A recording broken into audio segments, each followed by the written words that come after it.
નમસ્કાર મિત્રો, સ્વાગત છે તમારું અમારી વાસ્તુરંગ યુટ્યુબ ચેનલમાં। જો તમે પણ ગર્ભવતી છો અથવા તમે પણ માતા પિતા બનવા માંગો છો તો તમારે આ વિડિયો જરૂર જોવો જોઈએ।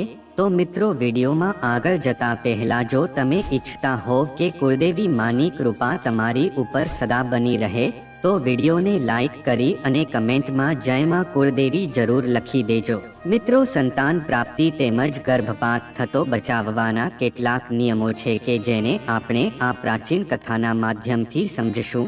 તો મિત્રો, આ કથાને ધ્યાનથી સાંભળવા વિનંતી। મિત્રો, એક સમયની વાત છે, દેવર્ષિ નારદ છે યમપુરીમાં જાય છે।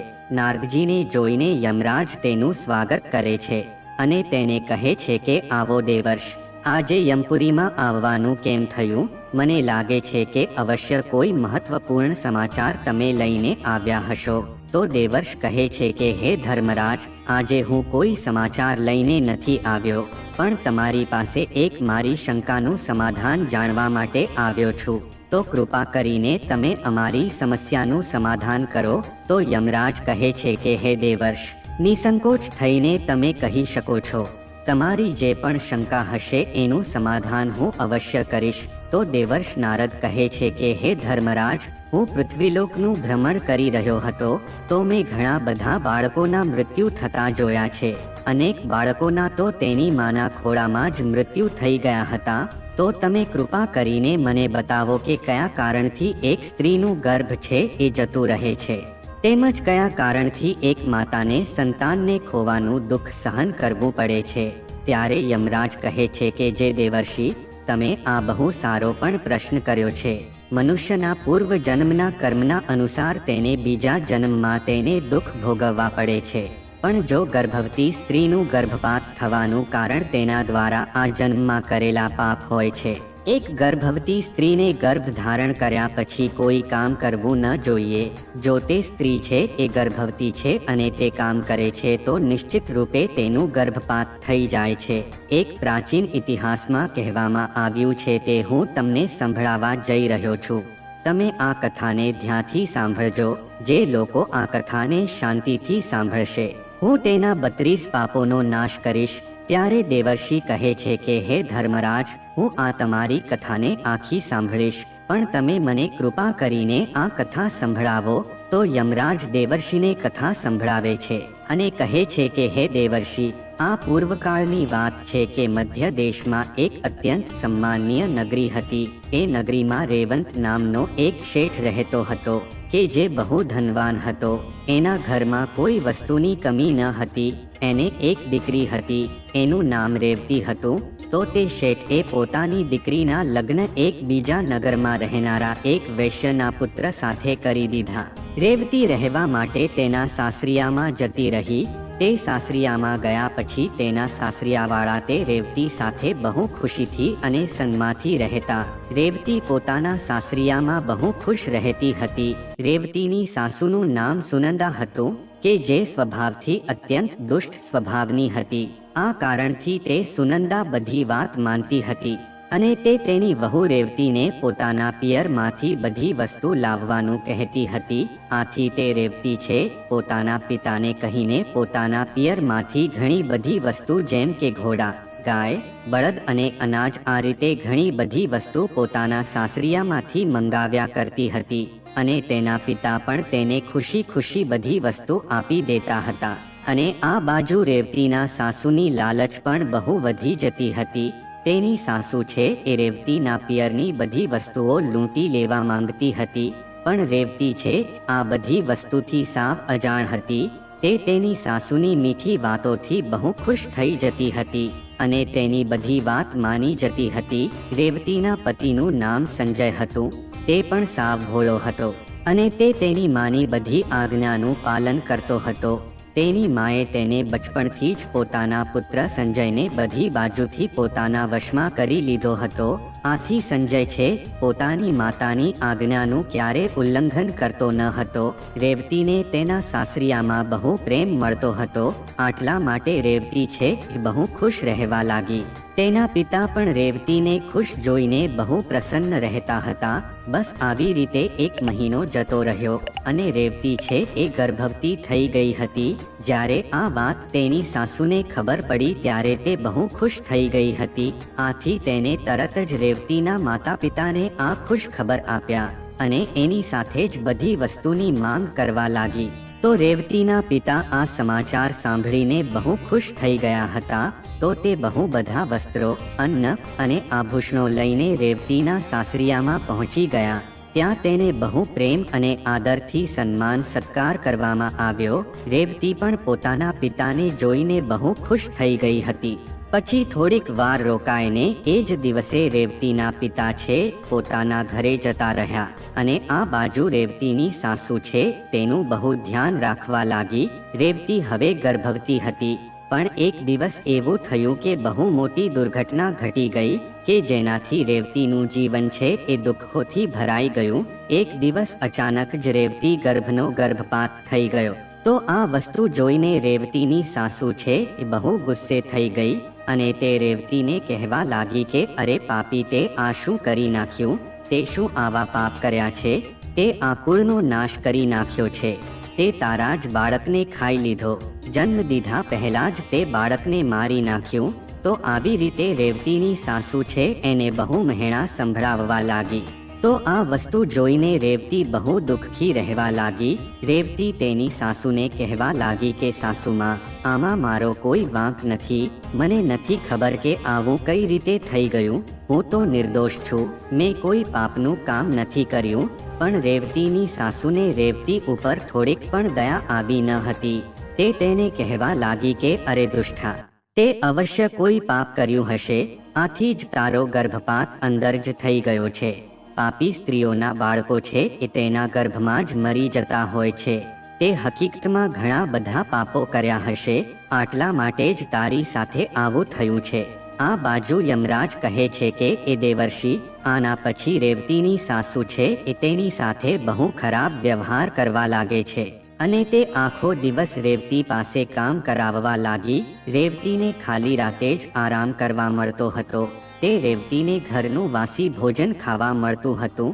તેની સાસુનું આવું પરિવર્તન જોઈને રેવતીને હવે તેની સાસુથી બહુ ડર લાગવા લાગ્યો. હવે તે તેની સામે આવવાથી પણ ડરવા લાગી. પછી ઘણા બધા મહિના જતા રહ્યા અને રેવતી છે તે પાછી ગર્ભવતી થઈ ગઈ કે જેના ઘરના બધા સભ્યો ખુશ થઈ ગયા હતા. પણ આ વખતે રેવતીની સાસુ છે આટલી બધી ખુશ ન હતી. તે રેવતીને પાછી મહેણા મારવા લાગી. તે કહેવા લાગી કે મને હવે રેવતી ઉપર વિશ્વાસ નથી આવતો. મારી જ ભૂલ છે કે મેં મારા દીકરાને આવી સ્ત્રી સાથે લગ્ન કરાવી દીધા. યમરાજ કહે છે કે હે દેવર્ષ, પણ રેવતી છે એ ચૂપચાપ આ બધી વસ્તુ સહન કરતી હતી.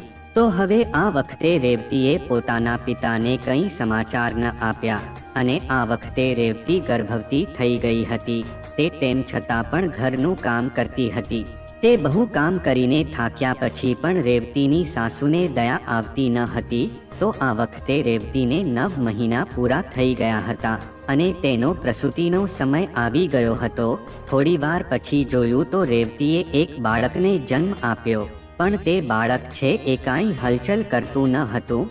પણ હવે એવું લાગતું હતું કે રેવતીએ એક મરેલા બાળકને જન્મ આપ્યો હતો. આ જોઈને રેવતી બહુ દુઃખી થઈ ગઈ હતી અને તે જોરથી રડવા લાગી. આ બાજુ રેવતીની સાસુ પણ બહુ ગુસ્સે થવા લાગી અને તેણે રેવતીને પકડીને ઘરેથી બહાર કાઢી નાખી અને તેની સાથે જ કહ્યું કે અરે પાપી, તું ઘરમાં રહેવાને લાયક નથી. હવે તું આ ઘરમાં નહીં રહી શકે. યમરાજ હવે કહે છે કે એ દેવર્ષિ, આ પ્રકારે રેવતીની સાસુએ તેને ધક્કો મારીને ઘરેથી બહાર કાઢી નાખી. રેવતીનો પતિ પણ આ બધું ચૂપચાપ જોઈ રહ્યો હતો. તેને પણ તેની માને કાંઈ કીધું ન હતું. પછી રેવતી છે આવી જ હાલતમાં પોતાના ઘરે જતી હતી. પણ ચાલતા ચાલતા એક જંગલમાં પહોંચી ગઈ કે જંગલ બહુ ગાઢ જંગલ હતું. એ જંગલમાં કોઈ દેખાતું ન હતું. પછી રેવતીને તે જંગલમાં એક બહુ મોટું અને સુંદર વૃક્ષ જોવા મળે છે. તે વૃક્ષની પાસે એક સુંદર આશ્રમ હતો. રેવતી આશ્રમે પહોંચી જાય છે અને આજુબાજુમાં જોવા લાગે છે. તો ત્યાં આશ્રમમાં કોઈ જોવા મળતું ન હતું. રેવતી ત્યાં જ બેસીને આરામ કરવા લાગી. તે એટલી ડરી ગઈ હતી કે તે પોતાના ઘરે પણ જઈ શકતી ન હતી. તેને હવે ડર લાગતો હતો કે મારા લીધે મારા પિતાનું સમાજમાં અપમાન થઈ જશે. આથી તે હવે જંગલમાં જ રહેવા લાગી. ત્યાં બેસીને તે ભગવાન વિષ્ણુની પૂજા કરવા લાગી અને તેની ભક્તિમાં ડૂબી ગઈ. તે જંગલમાં રહીને તેને ઘણા દિવસો સુધી ભગવાન વિષ્ણુની પૂજા કરી. તો થોડાક દિવસ પછી એક સાધુ છે ગાયને લઈને તે આશ્રમની પાસે આવે છે. તે સાધુ છે એ અત્યંત વિલક્ષણ હતા. તેના મુખમાં બહુ તેજ હતું. તે સાધુને જોતા એવું લાગતું હતું કે તે બહુ મહાન સાધુ હતા. રેવતી તે સાધુને જોવે છે તો તે બહુ પ્રસન્ન થઈ જાય છે અને તેનું સ્વાગત કરે છે અને કહે છે કે હે સાધુ મહારાજ, પધારો, તમારું સ્વાગત છે. મને લાગે છે કે તમે કોઈ મહાન આત્મા છો.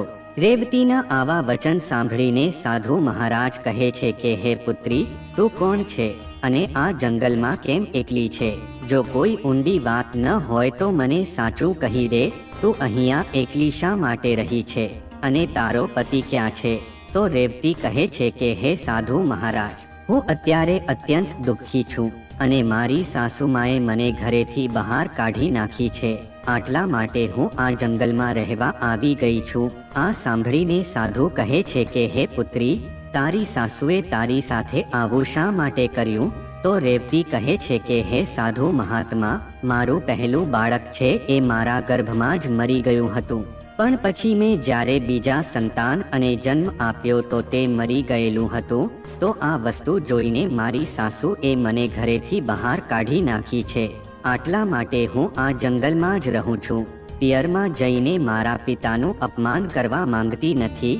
તો હવે તમે આ મારું દુઃખ દૂર કરી દો કે હવે હું ક્યાં જઈ શકું અને હું શું કરી શકું? આ પ્રકારે રેવતીના પૂછવાથી તે સાધુ મહારાજ કહેવા લાગ્યા કે હે પુત્રી, આ તો બહુ મોટું દુઃખની વાત છે. તું ચિંતા ના કર. હું તને એક ઉપાય બતાવું છું કે જે ઉપાયને કરીને તને ઉત્તમ સંતાનની પ્રાપ્તિ થશે. તું આ ગાયને તારી પાસે રાખજે અને તેની સેવા કરજે. આ ગાયની સેવા કરીને તને એક સારા સંતાનની પ્રાપ્તિ થશે. હવે હું તને ગર્ભધારણ કરેલી સ્ત્રીને જે નિયમોનું પાલન કરવું જોઈએ એ નિયમો વિશે વાત કરું છું કે જેને તું ધ્યાનથી સાંભળજે. હે પુત્રી, કોઈ પણ મહિલાએ માસિક ધર્મ દરમિયાન પોતાના પતિ સાથે કોઈ પણ સંબંધ બાંધવા ન જોઈએ અને તેના પતિને સ્પર્શ પણ કરવો ન જોઈએ. આનાથી સંતાન છે એ ગર્ભમાં જ મરી જાય છે. ગર્ભ ધારણ કરેલી સ્ત્રીને ભગવાનની પૂજામાં હંમેશા આગળ રહેવું જોઈએ. તેમજ ગર્ભધારણ કરેલી સ્ત્રીને ક્યારે દુઃખી રહેવું ન જોઈએ. એક ગર્ભવતી સ્ત્રીએ ક્યારે બીજાના ઘરનું ભોજન ન કરવું જોઈએ. તેમજ એક ગર્ભવતી સ્ત્રીએ કોઈ પણ એવા ખરાબ દ્રશ્ય જોવા ન જોઈએ. તેની સાથે જ તેને કોઈ ગુસ્સો અપાવે એવી વસ્તુ પણ જોવી ન જોઈએ. તેમજ એક ગર્ભવતી સ્ત્રીએ વધારે ગરમ ખોરાક પણ ખાવો ન જોઈએ. ખાધેલું ભોજન છે એ સરખી રીતે પચી ન જાય ત્યાં સુધી બીજું ભોજન લેવું ન જોઈએ. જે સ્ત્રીના બાળકો થઈને મરી જતા હોય છે અથવા તો કોઈ પણ સ્ત્રી વાંઝણી હોય તો તે સ્ત્રીની સાથે એક ગર્ભવતી સ્ત્રીએ સંબંધ રાખવા ન જોઈએ અને તેની સાથે વાત પણ કરવી ન જોઈએ. જે સ્ત્રી આ નિયમોનું પાલન કરે છે તે એક ઉત્તમ બાળકને જન્મ આપે છે. જો તે સ્ત્રી આ નિયમોનું પાલન કરતી નથી તો તેનું ગર્ભ છે એ જતું રહે છે. એટલે કે તેનું બાળક ગર્ભમાં જ મરી જતું હોય છે. હે પુત્રી, હવે હું તને પુત્ર પ્રાપ્તિનો એક ઉપાય જણાવવા જઈ રહ્યો છું. એને ધ્યાનથી સાંભળજે. માસિક ધર્મના સમયમાં 4 દિવસ સુધી સ્ત્રીએ પોતાના પતિની સાથે કોઈ પણ સંબંધ બાંધવા ન જોઈએ. એક માસિક ધર્મ વાળી સ્ત્રી 4 દિવસ પછી જ શુદ્ધ થઈ શકે છે. 1 અઠવાડિયા પછી તે દેવી દેવતાઓનું પૂજન કરવા માટે યોગ્ય બને છે. એક પતિ પત્ની જ્યારે એકબીજા સાથે સંબંધ બાંધે છે ત્યારે પતિ પત્નીના મનમાં જેવી કલ્પના હશે એવું જ ગર્ભ ઉત્પન્ન થાય છે. જો યુગ્મ તિથિની રાત્રિમાં સહવાસ કરવાથી પુત્રનો જન્મ થાય છે અને અયુગ્મ તિથિની રાત્રિમાં સહવાસ કરવાથી એક પુત્રીનો જન્મ થાય છે. જો એક સ્ત્રી છે તે માસિક ધર્મના 14 દિવસ પછી સહવાસ કરે છે તો તે ગર્ભમાંથી એક ગુણવાન, ભાગ્યવાન, એક ઘનિષ્ઠ પુત્રનો જન્મ થાય છે. આથી એક સ્ત્રીએ ગરમ, ખાટું અથવા તો તીખું ભોજન સહવાસ કર્યા પહેલા ન ખાવું જોઈએ. જે સાધુ મહારાજ કહે છે કે હે દેવી, આ પ્રકારે મેં તને સંતાન પ્રાપ્તિ માટેના મહત્વના નિયમો જણાવ્યા છે, તો તું આ નિયમોનું પાલન કરજે. આથી તને ઉત્તમ સંતાનની પ્રાપ્તિ થશે. પછી રેવતી કહે છે કે હે સાધુ મહારાજ, અત્યારે મારો પતિ નથી તો હું તેની સાથે સહવાસ કઈ રીતે કરી શકું અને કઈ રીતે મને સંતાનોનું સુખ પ્રાપ્ત થશે? તો સાધુ મહારાજ કહે છે કે પુત્રી, તું અત્યારે જ આ ગૌ માતાની સેવા કરજે. આના પછી તારો પતિ છે એ સામેથી તારી પાસે આવી જશે.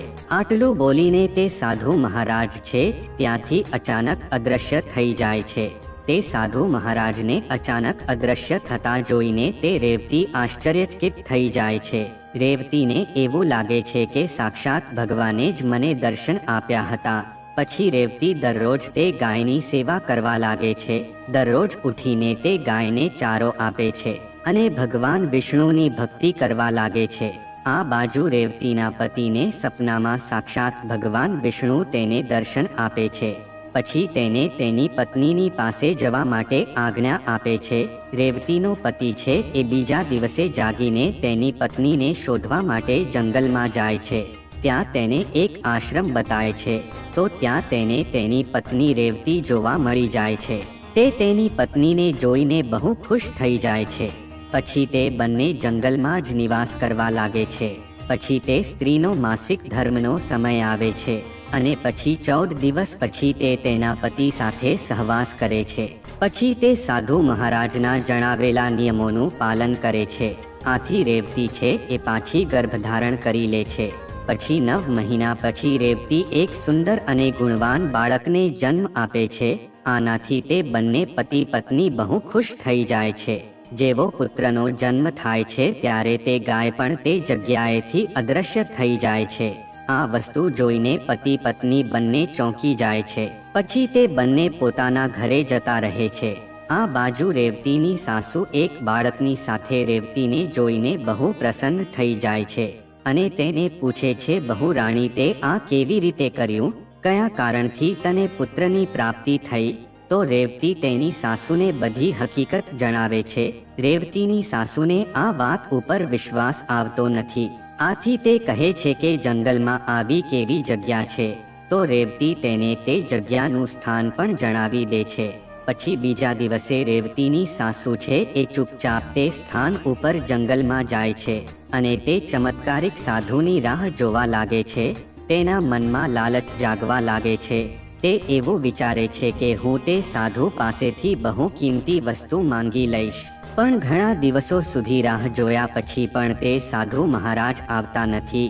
તો રેવતીની સાસુ બહુ ગુસ્સે થઈ જાય છે. એ જ સમયે તે આશ્રમની પાસેથી એક રાક્ષસી જાય છે. તે તેને પાસે જઈને એવું કહે છે કે અરે વાહ, આજે ઘણા બધા દિવસો પછી જંગલમાં મારી માટે એક તાજું ભોજન આવ્યું છે. પછી તે રેવતીની સાસુને મારીને ખાઈ જાય છે અને આ બાજુ રેવતી પોતાની સાસુની રાહ જોવે છે પણ તેની સાસુ પાછી આવતી નથી. તો તે તેના પતિને કહે છે. તો તેનો પતિ તેની માને શોધવા માટે જંગલમાં જાય છે. તો તેને તેની માં જંગલમાં ક્યાંય દેખાતી નથી. પણ ત્યાં આશ્રમ પાસે જોયું તો તેને માતાનું હાડપિંજર જોવા મળે છે. આથી રેવતીનો પતિ છે તે દુઃખી થઈને ઘરે આવે છે. તેના પતિને કોઈ માણસ પાસેથી ખબર પડે છે કે તે જંગલમાં રાક્ષસીનો વાસ રહેતો હતો. એ જ રાક્ષસીએ રેવતીની સાસુને મારી નાખી છે. લાલચના કારણે સાસુને તે રાક્ષસી ખાઈ જાય છે. તો પછી રેવતી હવે તેના પતિની સાથે હવે સુખી જીવન જીવવા લાગે છે. યમરાજ કહે છે કે હે દેવર્ષ, આ રીતે રેવતીએ ગર્ભધારણના નિયમોનું પાલન કર્યું કે જેથી તેને એક ઉત્તમ અને ગુણવાન સંતાનની પ્રાપ્તિ થઈ. દેવર્ષ કહે છે કે હે ધર્મરાજ, જે બાળકનું મૃત્યુ ગર્ભમાં જ થઈ જાય છે અથવા તો જન્મ પછી તે તરત જ મરી જાય છે તો તેને મુક્તિ માટે કયો ઉપાય કરવો જોઈએ? તો યમરાજ કહે છે કે હે દેવર્ષ, તમે ઉત્તમ પ્રશ્ન કર્યો છે. આથી હવે તમે ધ્યાનથી સાંભળજો. જો સ્ત્રીનું ગર્ભપાત થઈ જાય છે અથવા તો ગર્ભમાં જે બાળકનું મૃત્યુ થઈ જાય છે તો જેટલા મહિનાનું તેનું ગર્ભ રહ્યું હોય એટલા મહિનાનું સૂતક માનવામાં આવે છે.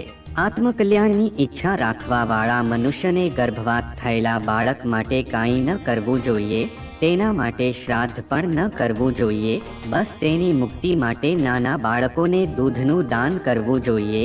તો મિત્રો, આ રીતે યમરાજે દેવર્ષિ નારદને અત્યંત મહત્વનું જ્ઞાન આપ્યું છે. તો મિત્રો, જો આ માહિતી તમને ગમી હોય તો વિડીયોને લાઈક કરી અને ચેનલને સબસ્ક્રાઇબ પણ કરી દેજો, કે જેથી કરીને અમે રોજ વાસ્તુશાસ્ત્રને લગતા વિડીયો લાવતા રહીએ. તમારો દિવસ શુભ રહે મિત્રો. ધન્યવાદ.